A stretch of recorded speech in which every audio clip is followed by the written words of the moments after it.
নমস্কার কৃষক বন্ধু, আবারও আপনাদের কাছে উপস্থিত হয়েছি। আপনাদেরকে যে ডেমোটা আমি দেখিয়েছি সেই ডেমোর থেকে বুঝতে পারছেন জৈব সার কী করে তৈরি করতে হয়, কিভাবে তৈরি করবেন। তো আজকে আমি আপনাদেরকে দেখাতে চলেছি, এটা হলো জৈব সার। অলরেডি আমার জৈব সার তৈরি হয়ে গেছে। এভাবে ড্রাম থেকে আপনারা তখন ওই পচে যাওয়া সবজির খোসা যা যা দিয়েছেন সব কিছু তুলে নিয়ে এবার একটু রোদ্রে শুকিয়ে নেবেন।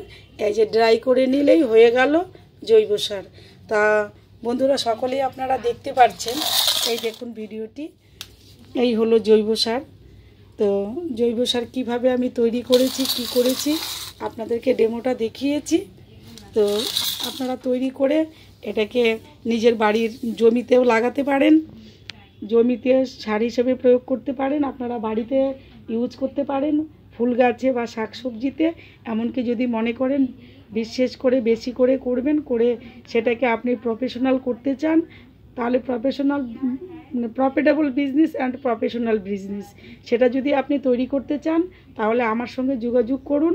আর আমার কৃষক বন্ধুরা যারা পুরনো আছেন সকলেই আমাকে, যারা চেনেন ও যারা না চেনেন তারাও আমাকে ফোন করেছেন, তাই আপনাদের জন্য আমি ভিডিওটি করেছি। আজকে দ্বিতীয় ভিডিও নিয়ে উপস্থিত হব।